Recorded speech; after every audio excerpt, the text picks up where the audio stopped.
What's good with you guys? Your boy Devo here, and I'm back with another reaction video. And today, ladies and gentlemen, we're going to be checking out 10 wrestlers WWE tried to erase from history by the always great Wrestlelamia. The link to the original video will be in the description. You guys want to check it out for yourself as always.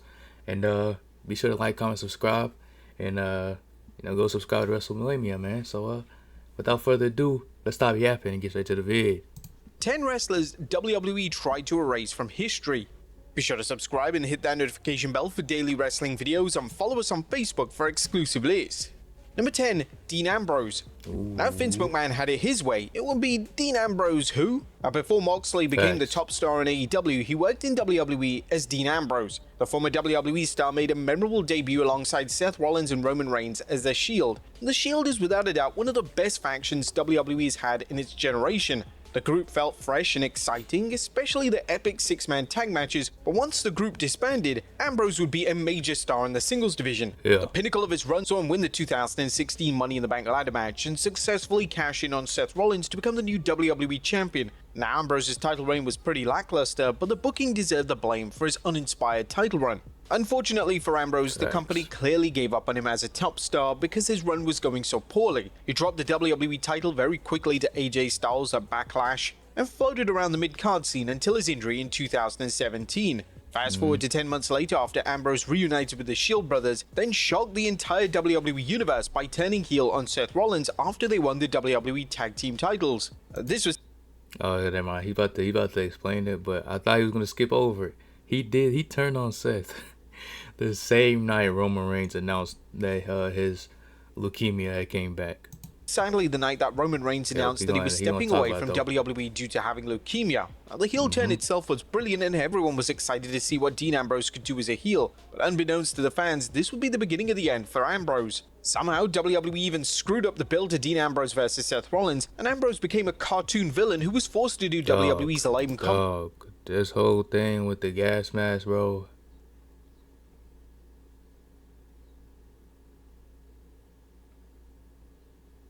Bro, we was in the trenches for a minute, man. Under Vince, we really in the trenches for a minute. So, I mean, Triple H's booking can be questionable at times as well, but I don't think I've seen anything as bad as some shit like this, bro. What the hell is this? Comedy segments, even getting an injection right in his keister. And unfortunately, his match with Seth Rollins at TLC was incredibly disappointing. The two had such amazing chemistry in 2014 that all the life was seemingly drained from the match in 2018. In January 2019, Ambrose decided against re-signing with the company. It wasn't just his terrible heel run that made him decide to quit. Apparently, Ambrose had been fighting with creative and Vince behind the scenes for years. It was immediately clear that Vince McMahon wasn't happy about it. Moxley was getting his ass handed to him. He was going to quit. Apparently, Ambrose... I'll go in and talk to Vince. I'm like, yo, I can't say all this stuff. It's ridiculous. And he's like, oh, it's such good shit. Oh, this stuff? This is the reason people like you. It's why they connect to you. You're different. This is you. And I've had a million conversations with him that are almost this exact same conversation about similar promos or things, you know.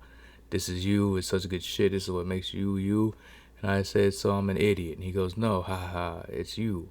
You're different. I'm like, okay. And I don't know where we landed on that particular promo or whatever, but that kind of sums up the battle I've been fighting for 6 years. Ambrose had been fighting with creative and Vince behind the scenes for years. It was immediately clear that Vince McMahon wasn't happy about it. Moxley was getting his ass handed to him by Nia Jax during his final months in WWE, and it certainly didn't get any better when he was gone. The former WWE star trashed Vince McMahon's creative genius during his time on Chris Jericho's podcast, venting his frustrations that led him to leaving the company. To make matters even worse, Ambrose signed with AEW, which confirmed that he wasn't going back to WWE. I'm sorry, I gotta read that though. Chris Jericho's I remember leaning on a road case and just feeling actual exhaustion, just like emotional, physical, mental exhaustion, not so much because of that day, but because of 6 years of this.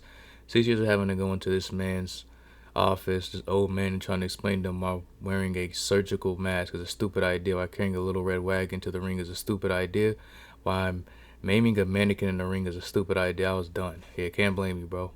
Podcast, venting his frustrations that led him to leaving the company. To make matters even worse, Ambrose signed with AEW, which confirmed that he wasn't going back to WWE anytime soon. The WWE have gone out of the way to pretend that Ambrose never existed. His wife Renee Young actually got heat when Ambrose made a cameo on WWE Backstage in 2020. They even neglected to bring up Ambrose when Renee announced the birth of her daughter Nora. Jon Moxley has essentially been blacklisted by the company, as more recently WWE created a video showcasing the history and feud of Seth Rollins vs Roman Reigns, including their time in the Shield, but WWE went out of their way to remove Dean Ambrose out of the group, and all shots of the Shield together have been cropped in order to not show too much of him. It's been extremely rare of WWE to show anything involving the former Dean Ambrose since he left in 2019.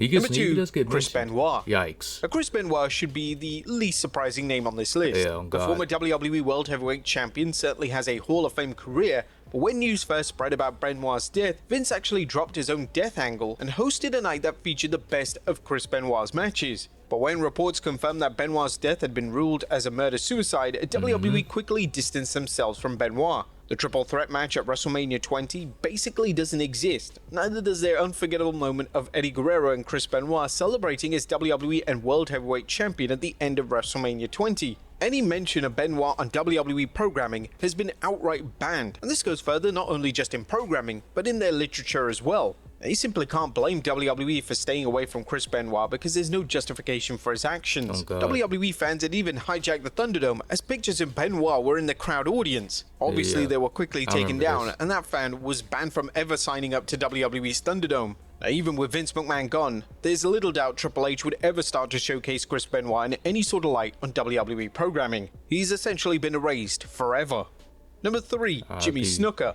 The case in Nancy Argentino was certainly a strange one. Reportedly on May 10, 1983, Jimmy Snuka called the ambulance for his girlfriend and mistress Nancy Argentino. The claim was that the young man was injured, but that turned into murder as Argentino died of traumatic brain injury. The autopsy made it very clear that this death was no accident. More than 24 bruises were found on her body, including her head, and this painted a pattern of abuse which was backed up when Snuka was previously arrested on January 18, 1983 in Salina, New York for alleged assault. But these charges were never pressed against the former WWE star. Argentina's family hired their own lawyer and found enough evidence that deemed it to be a homicide, but the district attorney William Platt did not, and the case was ruled accidental.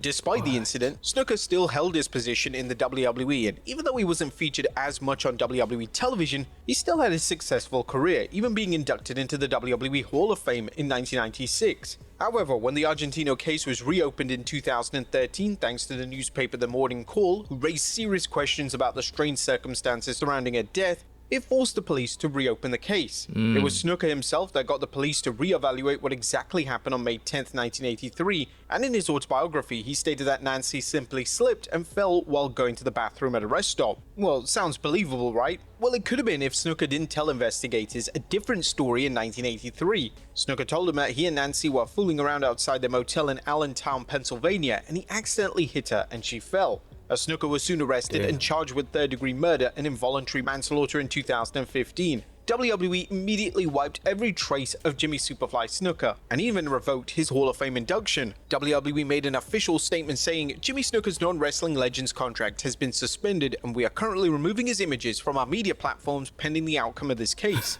Snuka did plead not guilty, but in June 2016, Snuka was ruled as unfit to stand trial. The presiding judge was told that Jimmy Snuka only had 6 months to live due to stomach cancer, and he would pass away on January 15, 2017. It seemed that after his death, WWE reinstated him into I didn't even know that. He passed away on my birthday. That's insane. Hall of Fame and still made a tribute to him. Number 4, China.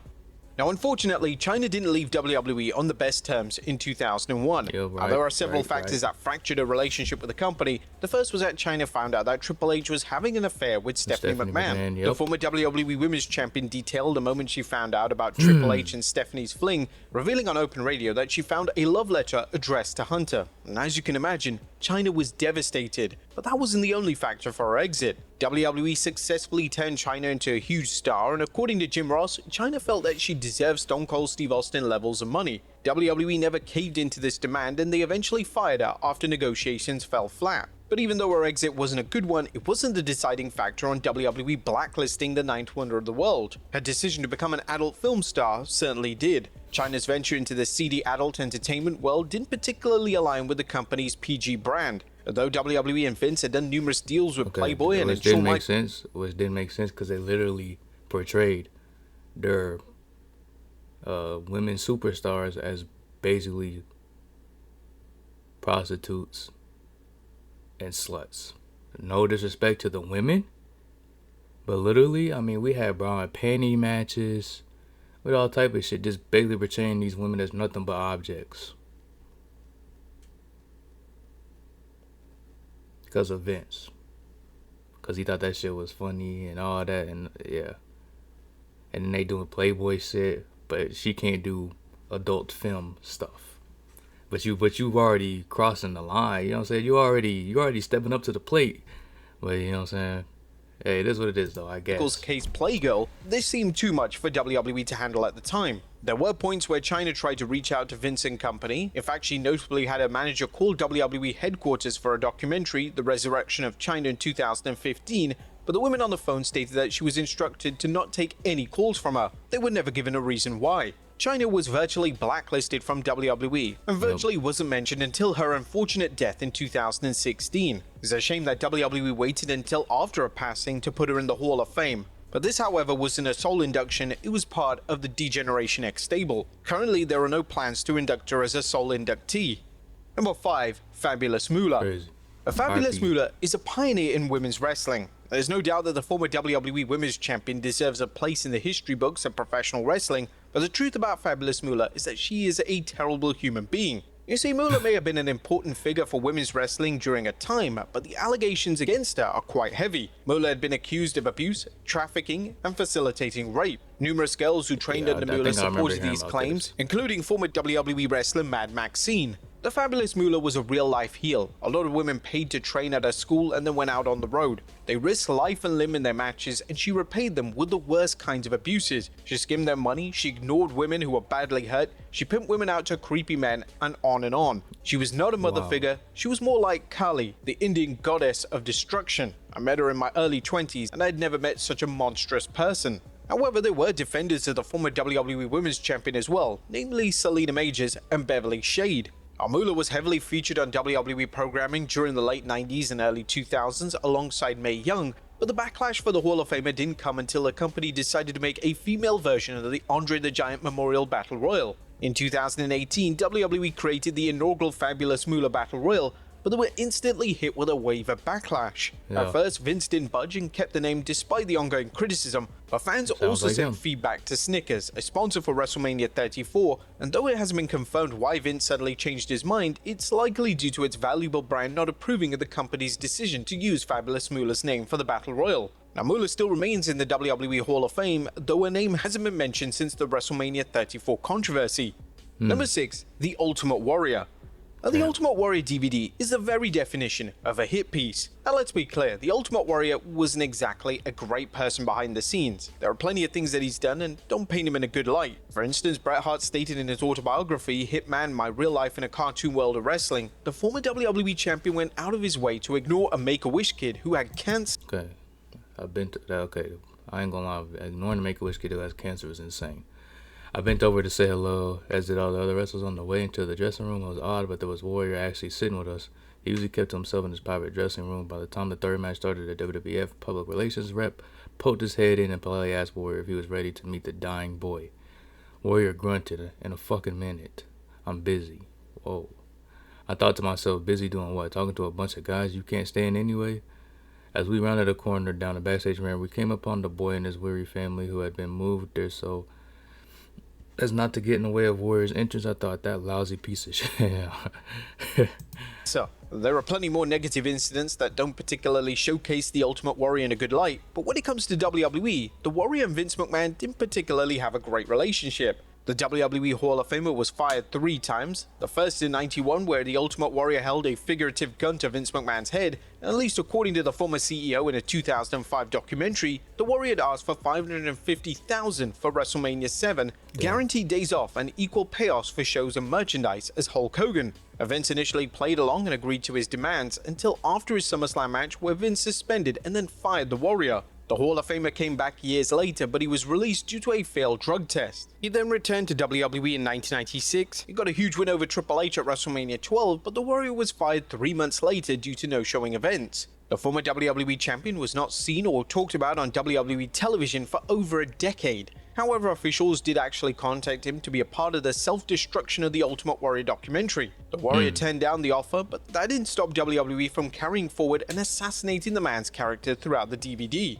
Now, it was called a self-destruction of the Ultimate Warrior, so naturally WWE were going to tackle sensitive subjects regarding the former WWE star, but the things said about him were so one-sided that plenty of fans and critics blasted the company for trying to damage the former WWE champion. However, the intentions for the DVD were pure, at least that's when Bruce Pritchard said on his Something to Wrestle With podcast, but apparently not a lot of people had nice things to say about the Hall of Famer. Now, as you can imagine, the Warrior was hurt by the comments his colleagues made on the documentary. Vince McMahon and the Ultimate Warrior did make amends, and he was inducted into the 2014 Hall of Fame, but the Warrior did say that during his speech that the DVD was just wrong, that's all.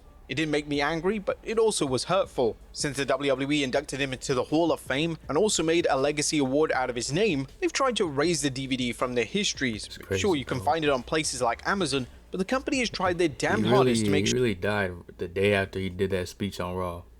It's crazy. That the 2005 documentary is swept under the rug for modern audiences. Number 7, Hulk Hogan.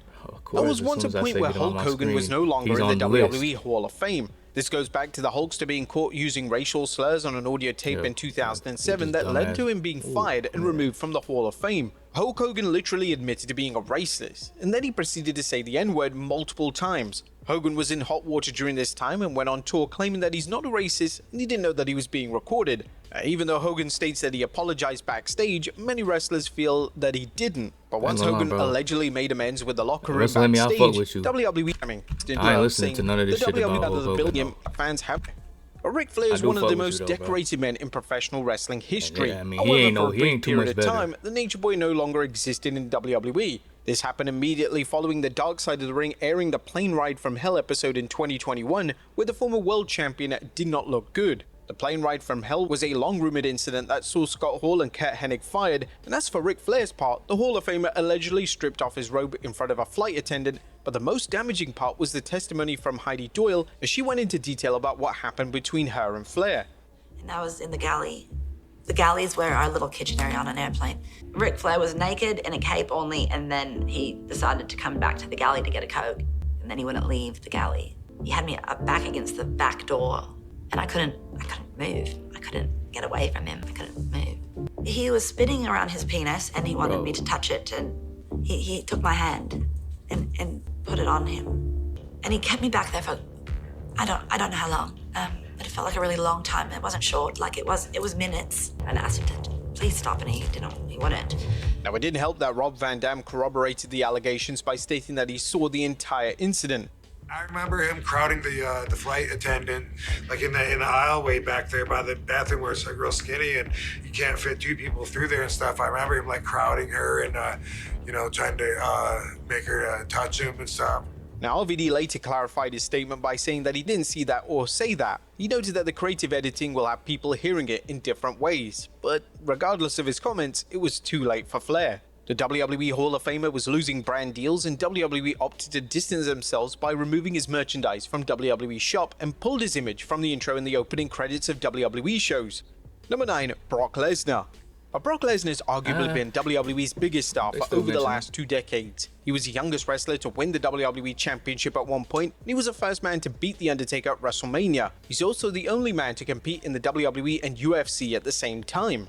Brock Lesnar is a valuable name, but you wouldn't know that if you were only watching WWE for the past 2 years. For the most part, Brock Lesnar has rarely been involved with controversy, apart from one failed drug test scandal in 2016, though we managed to get through that without much consequence. But Lesnar's latest scandal is huge, as he's involved in the Vince McMahon-Janelle Grant lawsuit. The former WWE employee, Janelle Grant, filed a lawsuit in January 2024 against Vince McMahon and WWE, alleging a number of abuses. Although no names were confirmed, it did state that a wrestler who was involved was also a former UFC heavyweight champion. Though there are several former UFC fighters in WWE, Brock Lesnar is the only man that has won the UFC heavyweight title, which pretty much confirmed his involvement. Lesnar's merchandise was either removed or heavily discounted on WWE's shop instantly, plus the company carefully avoided saying Lesnar's name on television. Every now and then, the status about Brock Lesnar would only be brought up in the media scrum, and Cody Rhodes did mention the former champion by name earlier this year, but Lesnar is not returning to television until this Janelle Grant lawsuit is finished.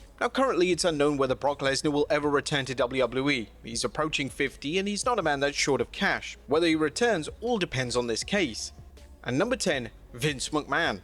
Now, how can you not have this list and not talk about Vince McMahon? For 40 years, Vince McMahon served as a chairman and CEO of WWE. There were plenty of highs and lows throughout Vince's time, but the final years in WWE saw more lows. And no one can deny his legacy in professional wrestling. He's primarily the reason professional wrestling is so popular. But for all the good that Vince McMahon has done, the Janelle Grant allegations mostly undid all of it. That's because Vince McMahon is no stranger to scandals. Whether it was the allegations from Rita Chatterton in 1992, the steroid scandal in 1993, to the hush money settlements that were the beginning of the end for Vince McMahon. But it's not just these charges that make Vince McMahon sound like a terrible human being. It's the dozens of reports about his strange behavior and treatment of his employees. However, Vince McMahon was able to escape those allegations because of his power and success. However, the former WWE CEO wasn't able to overcome the Janelle Grant lawsuit. After discovering several hush money payments that Vince gave out in 2019 to 2022, the victims remained unnamed, but Vince had disclosed $19.6 million in unrecorded payments to settle sexual misconduct claims between 2006 to 2022. Now, it's hard for WWE to ever distance themselves from the former chairman, as Vince McMahon is an integral part of the company, but WWE had no other choice, as there was no other way that they could publicly cite or defend the revelations that have come to light. WWE have even gone so far as to erase everything about Vince McMahon that they can, including not mentioning him on television at all, as well as even erasing his segments from the CM Punk pipe bomb all the way in 2014. Janelle Grant lawsuit is still ongoing, but it's doubtful that he'll ever return to WWE.